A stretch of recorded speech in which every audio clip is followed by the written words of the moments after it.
វិនិយោគិនអាចទទួលបានផលចំណេញត្រឡប់មកវិញយ៉ាងដូចម្តេចហើយតើពួកគេអាចរំពឹងថានឹង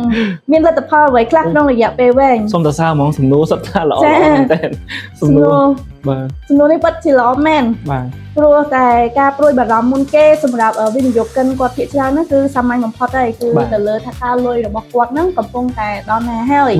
ដំណើរការហ្នឹងតើគេយកទៅដំណើរការដោយរបៀបណាបាទចឹងជាមួយនឹង BAF វិនិយោគិនគឺគាត់ទទួលបានផលចំណេញតាមរយៈការកើនឡើងនៃដើមទុនចឹងបានន័យថាគាត់ចំណេញជាមូលធនដែលមានន័យថានៅពេលដែលតម្លៃភាគហ៊ុននៅក្នុងមូលនិធិកើនឡើងតម្លៃទ្រព្យសម្បត្តិសរុបគឺ Net Asset Value NAV នៃមូលនិធិក៏កើនឡើងដែរចឹងនៅពេលដែល NAV កើនឡើងឯកតាដែលវិនិយោគិនគាត់កាន់កាត់កាន់តែមានតម្លៃថ្លៃត្រឹមត្រូវបាទចឹងឥឡូវនេះតើតើនឹងការរំពឹងទុកសំខាន់ត្រូវចងចាំថាតើ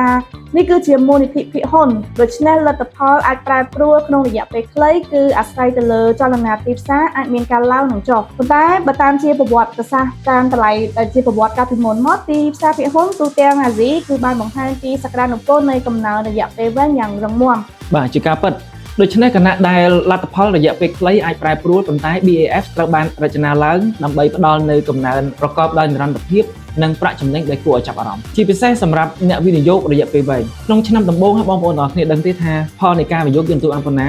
គឺចំនួន